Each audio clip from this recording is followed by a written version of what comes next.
Bonjour à tous, Overlord, et aujourd'hui on se retrouve pour une nouvelle vidéo sur une carte graphique, la RX 580, achetée sur AliExpress pour la modique somme de 83€. Et donc on va découvrir ensemble la carte, on va voir si c'est pas une fake et quelles sont ses performances en jeu. Et je vous retrouve tout de suite après quelques plans d'introduction.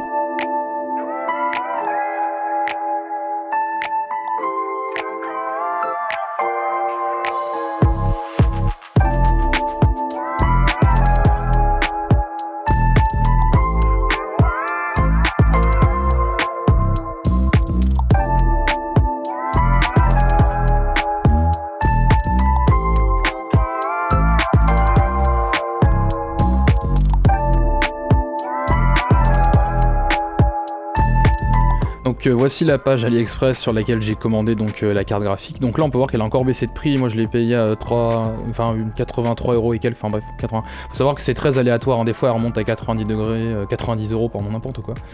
Donc voilà, bon après, petit disclaimer, il y a la taxe, il faut faire attention, il y a une chance sur deux que vous soyez taxé puisque la douane ouvre les colis de manière un petit peu aléatoire, mais voilà, donc bon, c'est la fiche, voilà, bon ça a changé depuis, hein, mais c'est la même marque, hein, c'est exactement la même chose, et bon ils sont pour l'instant, de ce qu'on allait voir, c'est assez honnête. Bon, c'est pas ce qui donne le plus envie, mais par contre au niveau des correspondances, au niveau des fréquences, etc., c'est ce que j'ai aussi. Donc là-dessus il n'y a pas de souci, et puis on se retrouve pour l'unboxing comme tout youtubeur qui se respecte. Donc pour ce qui est de l'état esthétique de la carte, on peut voir qu'il y a déjà quelques petites rayures, quelques petits coups qui sont au niveau du système de refroidissement. On a également une backplate, même si les finitions sont un petit peu douteuses et qu'on peut voir que le brossage est pas terrible. On a aussi également une broche d'alimentation 6 pins, ainsi que deux petites étiquettes avec estampillé RX 580, même s'il n'est pas clairement indiqué sur la carte que c'est une 2048 SP. Pour ce qui est de l'emballage, on est vraiment sur quelque chose de très générique. Comme on peut voir, il n'y a même pas d'indication du modèle de la carte, donc je pense que c'était un emballage qui est réutilisé pour plusieurs cartes graphiques de la marque. Et à l'intérieur, on a juste un emplacement en mousse durcie et du papier bulle que je n'ai plus puisque je l'ai réutilisé pour faire un autre colis. On peut d'ailleurs voir pendant le transport que celle-ci a eu quelques petits coups à droite à gauche. Pour ce qui est du PC de test, nous retrouvons donc notre bon vieux AMD FX 8350, 8Go de RAM cadencé à 1600 MHz, et ainsi qu'un petit SSD. Cependant, sur certains jeux, nous allons sûrement expérimenter un CPU bottleneck, car comme on sait, le AMD FX 8350 n'est pas le meilleur CPU pour jouer, et en plus de cela, la carte est sortie environ 6 ans après, ce qui fait qu'on a un réel écart au niveau architecture. Et dans un premier temps, nous allons bien vérifier que cette carte est ce qu'elle prétend être, une RX 580 2048.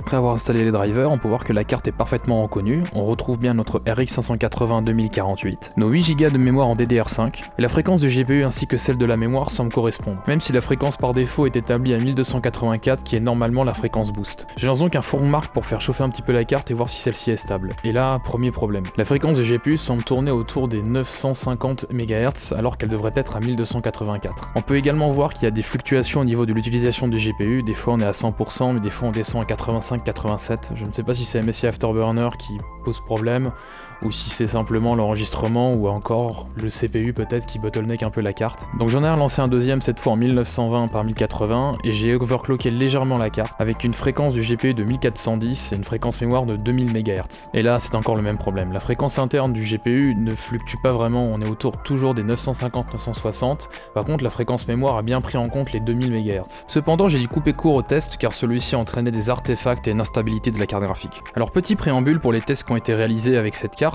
Donc j'ai maintenu la core clock à 1410 MHz, cependant je n'ai vraiment pas pu toucher à la memory clock car sinon ça entraînait des instabilités et des artefacts à l'écran. Mais heureusement, comme vous allez pouvoir le voir, en jeu les fréquences annoncées par MSI Afterburner correspondent bien, on atteint bien les 1410 et 1750 MHz annoncés. Donc je ne saurais pas trop dire d'où venait le souci de fréquence avec Formark, peut-être avec un CPU bottleneck, mais en tout cas en jeu on n'a pas de souci, donc on va pouvoir continuer. Cependant, un autre problème se présente, le call line monstrueux de cette carte. Je vous laisse écouter. Bon là c'est vrai que j'ai vraiment collé le micro juste à côté de la carte pour que vous puissiez entendre, mais je vous jure que même boîtier fermé, on l'entend vraiment.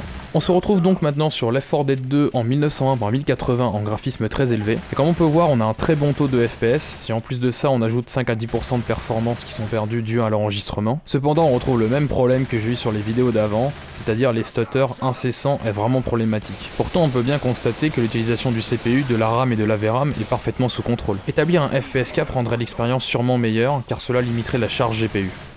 On se retrouve maintenant sur The Elder Scrolls 5 Skyrim. En graphisme très élevé et en intérieur, on peut voir que la carte atteint très facilement les 60 images par seconde. On n'a aucun souci de stutter ni même de performance en général, d'autant plus qu'on peut voir que la carte a l'air d'être utilisée autour des 50%. Et même lorsqu'on se balade dans la ville, on a affaire à un CPU bottleneck, car dans ce genre de situation, c'est le processeur qui est beaucoup plus sollicité que la carte, et on peut voir que celle-ci est utilisée autour des 20-30%, donc pourrait atteindre encore une fois sans mal les 60 images par seconde. Et on se retrouve désormais sur Fallout 4 en preset élevé, et on peut voir que la carte s'en sort encore une fois très bien. Et on retrouve un scénario assez similaire à ce qu'on a pu voir dans The Elder Scrolls 5 Skyrim, puisqu'on a ici affaire à un CPU bottleneck lorsqu'on se balade en ville, mais on peut tout de même constater que lorsqu'on se balade, qu'on fait un petit peu d'exploration, c'est moins intensif pour le CPU, on peut voir qu'on atteint facilement encore une fois les 60 images par seconde, même si en preset ultra je pense qu'on aurait des baisses dans les 50-45 images par seconde, mais encore une fois la carte montre qu'elle est parfaitement capable pour du 1080p. C'est désormais au reboot de Doom sorti en 2016 de passer sur la table de bench. Cependant, j'ai dû enregistrer le gameplay avec mon appareil photo car de 1, on avait un CPU bottleneck assez important, et deuxièmement car le logiciel d'AMD n'arrivait pas à capturer correctement le jeu et afficher un écran noir. Mais hormis cela, on peut voir que la carte est encore une fois parfaitement capable. On oscille entre 45 et 60 images par seconde. Cependant, il est assez difficile de savoir si c'est le GPU ou le CPU qui pose problème, puisque MSI Afterburner semble avoir beaucoup de mal à afficher l'utilisation réelle de la carte graphique. Mais au vu des fréquences affichées qui sont à leur maximum, j'imagine que c'est la carte qui pose problème. Auquel cas, je pense qu'il conviendrait de baisser quelques paramètres, voire même de passer le jeu en élevé. Sur Black Desert Online, cela semble assez compliqué. On retrouve bien une utilisation maximale et quasi constante de la carte, cependant les fréquences affichées ne correspondent encore une fois pas aux fréquences indiquées par GPU-Z. On oscille encore une fois autour des 900-950 MHz, et même si parfois le CPU semble la bottleneck un petit peu notamment lors d'effets et de combats assez intenses, on n'atteint jamais les fréquences maximum de la carte et on peut avoir des chutes de FPS jusqu'à 30 images par seconde, ce qui peut être assez problématique lors des combats intenses. Et on se retrouve maintenant sur Assassin's Creed Origins en graphisme très élevé. Et encore une fois on peut constater que c'est le processeur qui est à la ramasse et qui empêche la RX 580 de dévoiler son vrai potentiel. Cependant il semble avoir des pics d'utilisation de 80 voire même 90% de la carte. On peut donc imaginer que la carte n'est pas si bottleneck que ça et pourrait peut-être atteindre les 45-40 images par seconde. Auquel cas, à mon avis, le jeu serait parfaitement jouable, quitte à passer en preset élevé pour peut-être atteindre les 55 voire même 60 images par seconde. Et pour le dernier jeu, nous nous retrouvons sur GTA V et on peut voir que l'expérience est parfaitement jouable. Il est inutile de rappeler que nous avons encore affaire à un CPU bottleneck, mais l'expérience de jeu reste tout à fait agréable et on peut voir qu'on atteint assez régulièrement les 60 images par seconde, même dans des zones un petit peu plus exigeantes au niveau graphique, comme par exemple les forêts ou les montagnes, là où il y a beaucoup de feuillage et d'herbes, qui sont des éléments graphiques qui sollicitent pas mal la carte graphique. Et je n'ai rencontré aucune baisse notable durant ma session de gameplay. Malgré les résultats plus que satisfaisants de la carte, je trouvais que la fluctuation des fréquences était assez étrange. J'ai donc dans un premier temps désactivé l'ULPS, qui est un genre de mode d'économie d'énergie pour la carte graphique pouvant entraîner des instabilités et parfois des pertes de fréquences. J'ai ensuite effectué un overclocking automatique via le logiciel Adrenaline d'AMD, pour ensuite lancer un nouveau test sur 4Mark avec un indice d'anti-aliasing de 4 fois, afin de solliciter un maximum la carte graphique. Et il semblerait que je sois sur la bonne voie puisque les fréquences réelles correspondent parfaitement aux fréquences théoriques. Je vais donc relancer quelques jeux afin de voir si cela a un réel impact sur les performances. Sur Black Desert Online, on peut voir clairement que les fréquences sont bien augmentées, et on ressent tout de même un petit gain de performance en jeu, car lors de ma première session de jeu, on avait pu constater que j'étais passé sous la barre des 30 images par seconde, mais avec ces nouveaux paramètres et plusieurs minutes de combat intensif, je ne suis jamais passé sous la barre des 30 images par seconde. Je suis descendu à minimum 40 images par seconde. Même si ce n'est pas un benchmark qui affiche exactement la même chose, la marge d'erreur est vraiment négligeable et je pense qu'on a réellement gagné en performance. Sur GTA V, même si les fréquences affichées se rapprochent plus de la fréquence de référence, je n'ai pour le coup pas ressenti de réel gain de performance, car on avait déjà un réel bottleneck du processeur. Sur Borderlands 2, la carte s'en sort très bien. On est constamment au-dessus des 60 FPS, et on peut constater que même s'il y a un CPU bottleneck et que donc la carte n'est pas utilisée à son plein potentiel, les fréquences restent constantes et on n'a aucune perte de performance. Le jeu est parfaitement jouable, même s'il est préférable de mettre un limiteur de FPS afin d'éviter trop de variations. Car comme on peut le voir, on peut passer de 80 à 140 images par seconde par exemple, notamment lorsqu'on vise avec une lunette.